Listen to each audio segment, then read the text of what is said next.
Hello, this is William Cooper. Welcome to Awakening Together, Relaxing into Happiness. I trust you're doing well. Today, let's talk about past lives. I understand that most people listening to this podcast already trust and believe in past lives. But because I've got a wide audience, some would really be interested in the discussion. At one time, I didn't believe in past lives. I was a conservative Christian, Church of Christ. We certainly didn't believe in past lives. I then went on to a 4-year theological program, got my Master of Theology at what I considered one of the best, if not the best, theological school in the country at the time. And we didn't touch on past lives, at least not more than a sentence or two on the subject. Even after I loosened up and became a board president of a Unity church, I still didn't feel comfortable nor believed in past lives. Now I do. What changed? Let's talk about it. First of all, I guess past lives could be defined in many ways.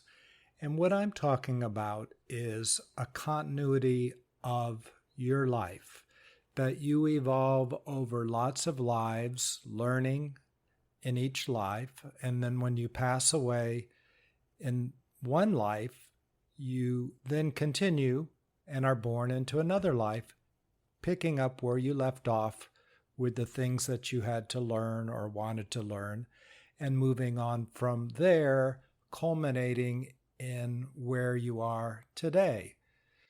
As you continue forward with your life, and continue to open and blossom and bloom at your own pace, death is considered an illusion.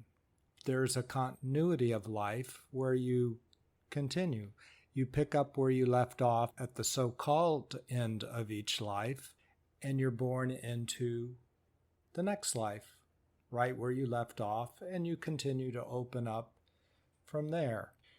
In one sense, there's less stress and more of a natural pace because you just let life unfold and follow your passions and trust that you will open, you will awaken, you will become your best self over a period of time, taking as long as it takes. There's a continuity of life with the concept of reincarnation. People who don't believe in past lives believe that they're influenced by all of the events in this life, and that culminates in where they are today.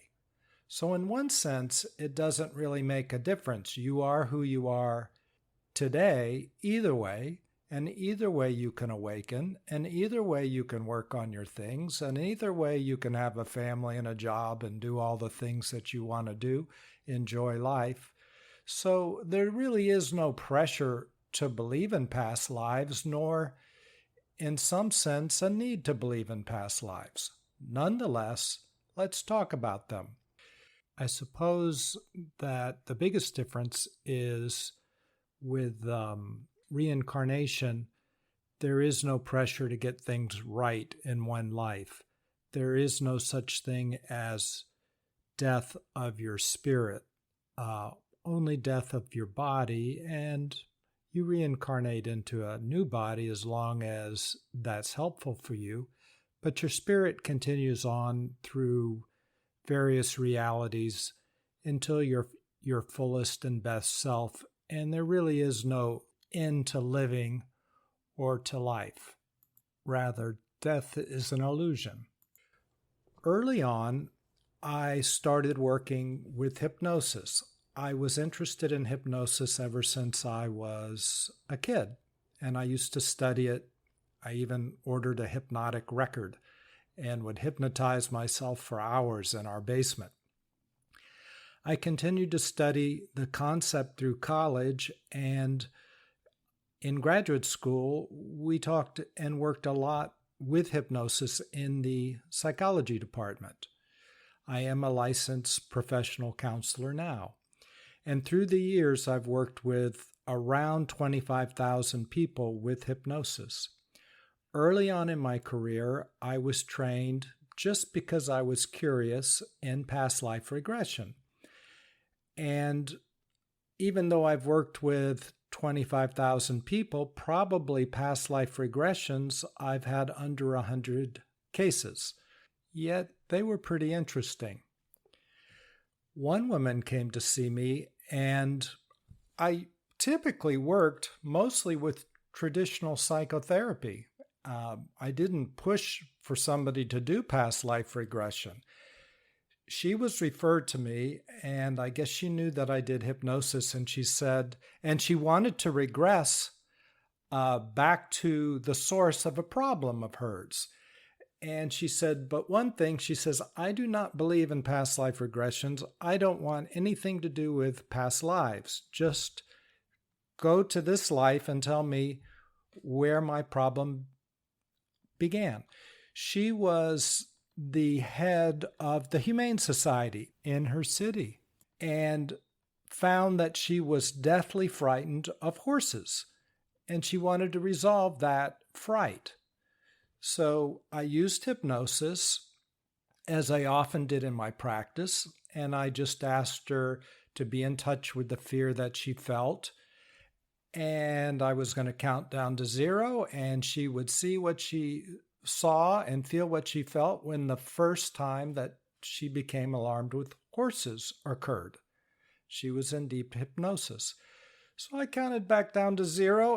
But she herself popped up into a past life. And what had happened is she was an equestrian and going over a horse jump, and her foot got caught in the stirrup, and she fell off the horse, and the stirrup was dragging her. The horse was dragging her. It killed her. And it was a painful death. She was dragging along for some time, I guess. Anyway, in this life, she just was deathly afraid of horses.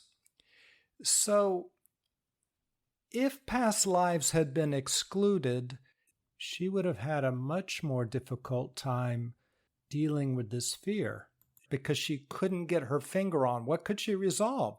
It didn't happen in this life.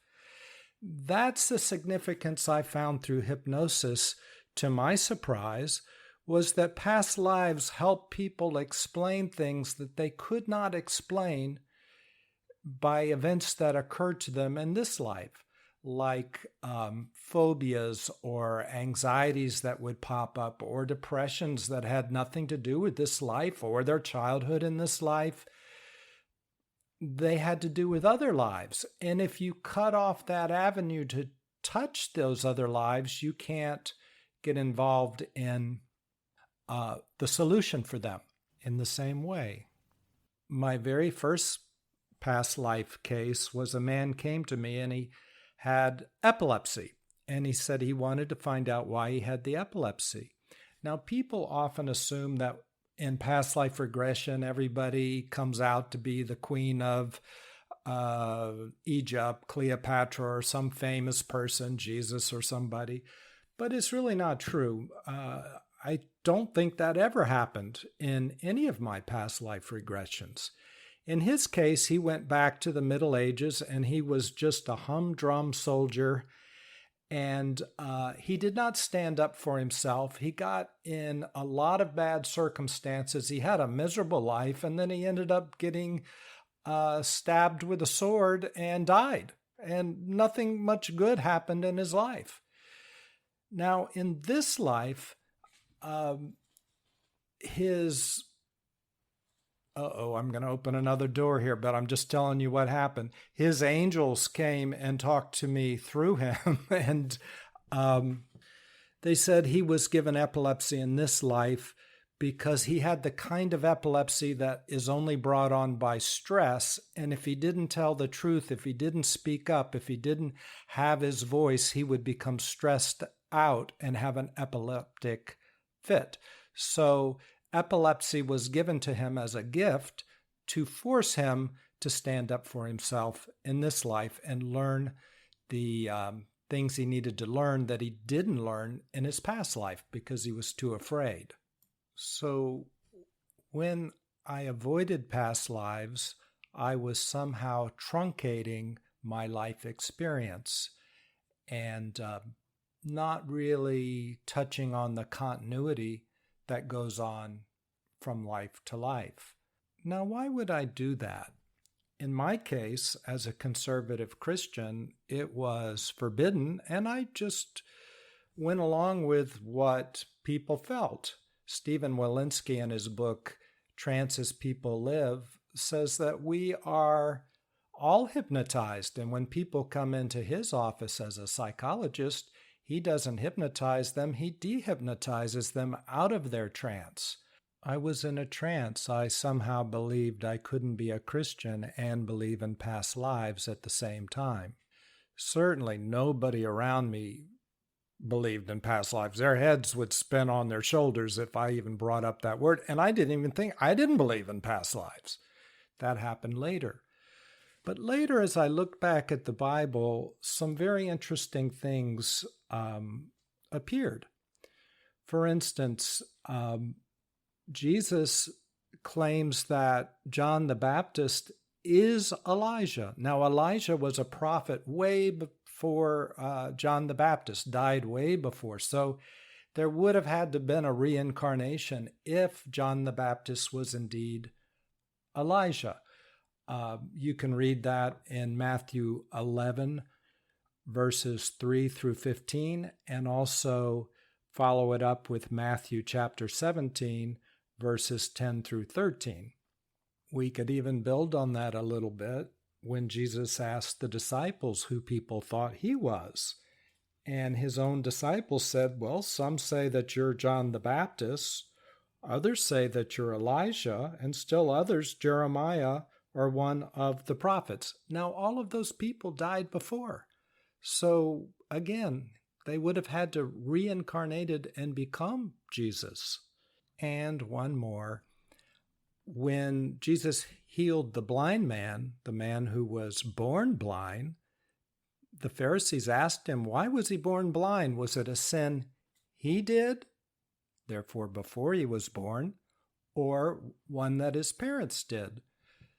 So, again, he would have had to have lived before he was born to have done the sin to be born blind. So implied in the question is also reincarnation. So I was struggling over something that people of the time, including Jesus, really wasn't struggling with. They were fine with reincarnation. In fact, isn't Christianity centered around Jesus dying and being born again? Reincarnation. So my whole reason for not believing in past lives was pretty much shot. But even so, I got there another way. This didn't even affect me. This is way after the fact. I just started noticing things in the Bible. And frankly, I don't care either way. But it just makes more sense. You know, the philosopher William of Ockham came up with the dictum, Occam's razor, which says that usually the explanation that fits the facts the best and the easiest is the correct explanation. So that's what started happening to me. There were so many different parts to this that past lives just fit the best. I'll tell you a few of the pieces that made sense to me and that I discovered long, long ago. As I said, I came from a conservative Christian background, and so I was scared to death of psychics. I didn't even know if I believed in psychics. And I started investigating. And one of the things that I did to investigate was to read this book called There is a River about Edgar Cayce. And it was just amazing and super compelling. Anyway, Edgar Cayce believed in past lives. I'm not saying that did it, but it carried a lot of weight with me. This was way before people spontaneously started having past lives with me as a therapist, or that I started looking at the Bible in a more relaxed way. But somehow it made sense to me. Let me ask you this question. Don't you feel timeless inside? I know your body is aging, but don't you feel timeless? Sometimes don't you feel very young? Timeless? Well, your being is timeless. You know, in quantum physics, it's been proven that there's either no such thing as time, or there's no such thing as space, or both. That's proven, as odd as that sounds. In fact, Einstein, that came up with quantum physics, he believed that these principles, which hadn't been proved until long after he died, were spooky evidence of action at a distance. He thought it was spooky because it's crazy. In our reality, it doesn't make sense. Now, from an Indian perspective or Eastern perspective, Maya is an illusion. And some people say that the world is an illusion. Others say, which is what I believe, it's a delusion. They say that one of man's strongest powers, siddhas are people with powers, but one of those powers is the power of delusion. We can delude ourselves. We can hallucinate thoughts in our head and get lost in our own thoughts and concepts and not see things clearly. Why is that helpful? Well, sometimes it's not helpful, but sometimes it is. Because if we can delude ourselves, we can not be one with all things, or at least appear not to be one with all things. And as a separate person, you can enjoy things from afar. You can't worship somebody or something if you are that person or thing yourself. You can't enjoy chocolate quite as much if you are the chocolate. Instead, you want to be the separate person tasting the chocolate, right?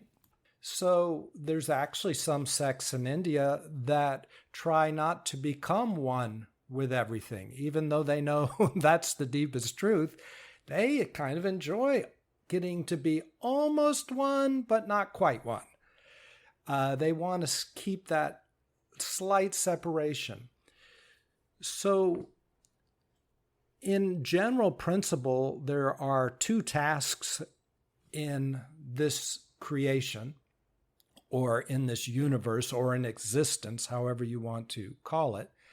One is just to enjoy it. Just to enjoy it. And to enjoy it on one level, there's a certain way of enjoying it when you're a separate person. You have drama. You can die. Things are life and death. They're very dramatic. It's a good movie. It's our life. As Joseph Campbell would say, it's the hero's journey. And it's worthwhile. We learn a lot that way. But at some point, being separate is just too painful, and it's not worth the effort. And we begin to let go of the delusions. The delusion that we're a separate self, that we are our thoughts, that we are our personality that's made of thoughts and emotions, just like we've talked about in previous podcasts. When we begin to let that go, we start to see clearly, and we start to become one with all, and we experience the vibrancy, the bliss, the joy, the peace. I see the universe strobing in and out 1,000,000 times a second. I experience it. When I touch things, I feel they are made of love and bliss. We all. I was so cut off from myself, and now even I experience those things. So of course you can, and we all are. That's our journey into oneness, our awakening together. So that's our other task. The first is to enjoy life. The second is to find the truth of our life, which is ultimately oneness. And in that path, past lives play some role. If we're an individual, sure, it's all right to be born and die in this life, and that's all that happens because it supports our individual hypnosis. We are hypnotized to believe that that's so.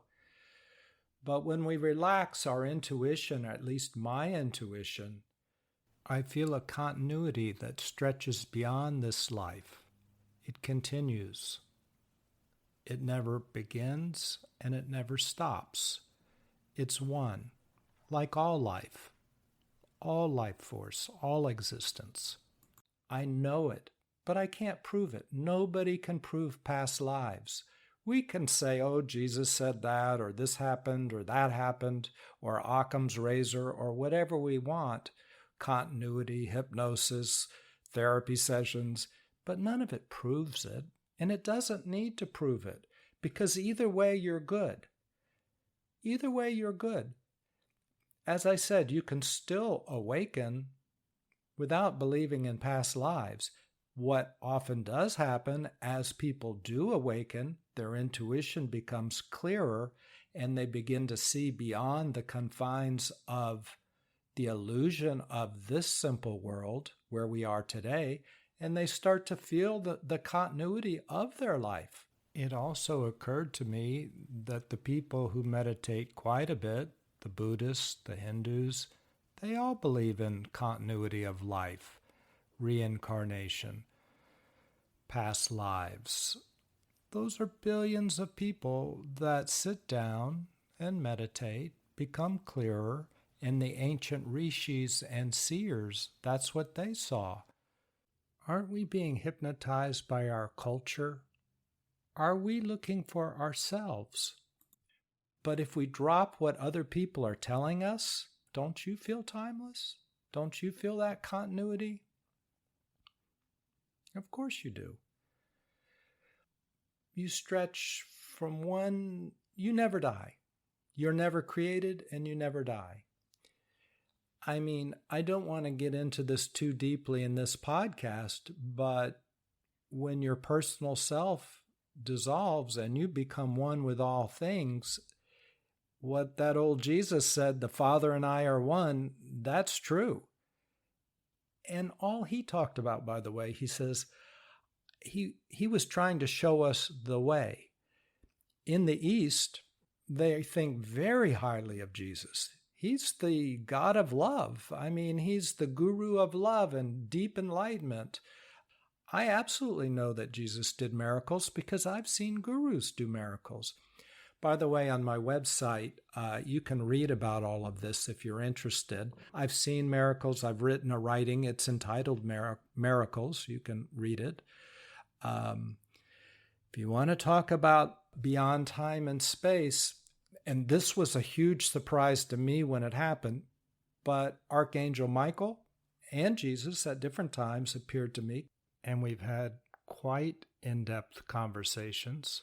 Krishna has. Just today, when I was in the park, early in the morning, I've noticed over the last number of weeks, I start seeing between existences, so to speak. I start to see things in other dimensions. As you get clearer and clearer, this starts to happen, which kind of blows the old Newtonian physics out of the water, and it is more quantum physics. Einstein was right. I know many of you have been experiencing these things for years and know exactly what I'm talking about. I'm mentioning these things for those that haven't, just to let you know they're going to be happening as you clarify, as you clear, as you sit and meditate and become clearer and clearer.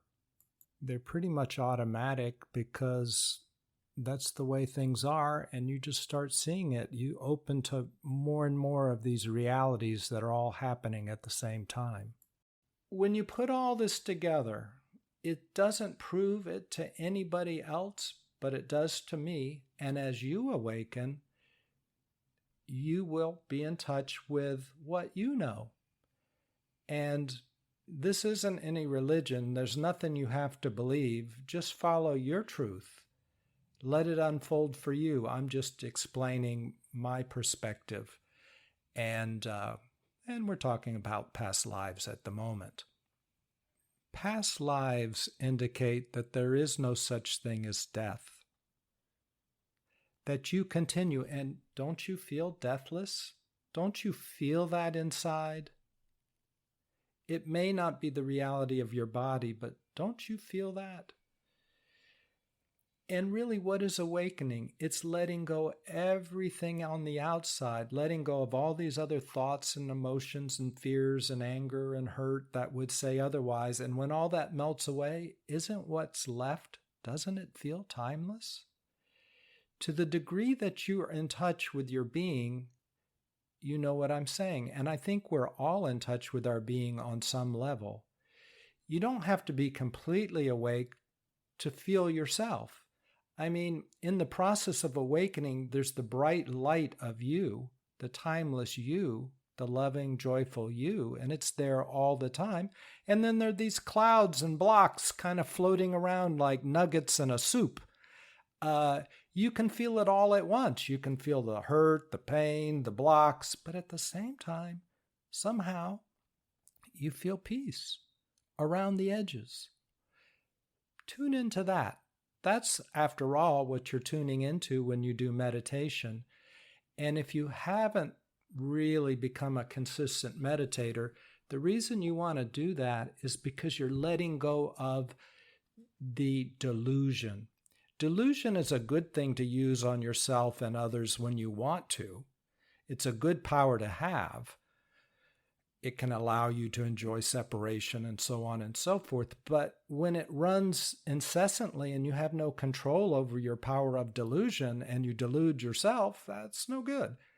So in meditation, we're letting go of those delusions as we've described in other podcasts. The method of meditation that I like a lot, and there are thousands of meditations. Some relax you, some help you be more psychic, some help you manifest, some do this, some do that. They're all good. But what I suggest is a meditation simply to awaken and discover yourself, because from there, manifestation happens effortlessly. Miracles happen effortlessly. Clear seeing happens effortlessly. Health happens effortlessly. Well-being effortlessly. That is the nature of your being. Happiness effortlessly. So why spend the energy on all these other things, which do work, when you can just go to the source and rest in your true self? You're the power of the universe. Anyway, on my website, I describe it, and also in earlier podcasts, you'll see it. I would listen to all these podcasts if you're new to all this. But my website address is www.williamecooper.wordpress.com. You can find a one-page summary of how to do that meditation under the Awakening Meditation tab, and go to the writings and read, if you're interested in this topic, read Jesus and Archangel Say Hi, and read the one entitled Miracles. Also, Ram Dass did a good podcast on the powers of Indian saints that he ran into, and so if you Google Ram Dass Indian stories, it'll pull up that podcast. I don't know why I'm mentioning that right now, but it's a good one. I suppose all of them corroborate each other and just indicate that there's a lot more going on than our narrow hallucinations, our thoughts. They're the same thing. Allow, because those are just hypnosis, right? They're just tools that we make up.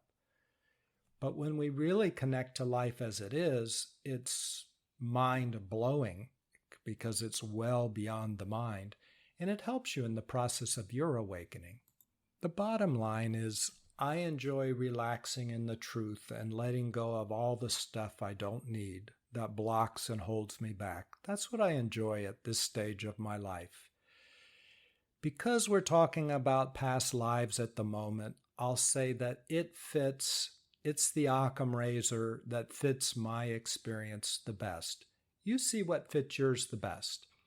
Okay, I'm enjoying this. I look forward to talking to you next time. Take care. Bye. Hello, this is William. If you've enjoyed this podcast, please consider sharing it with somebody else. Send them a link. Thanks so much.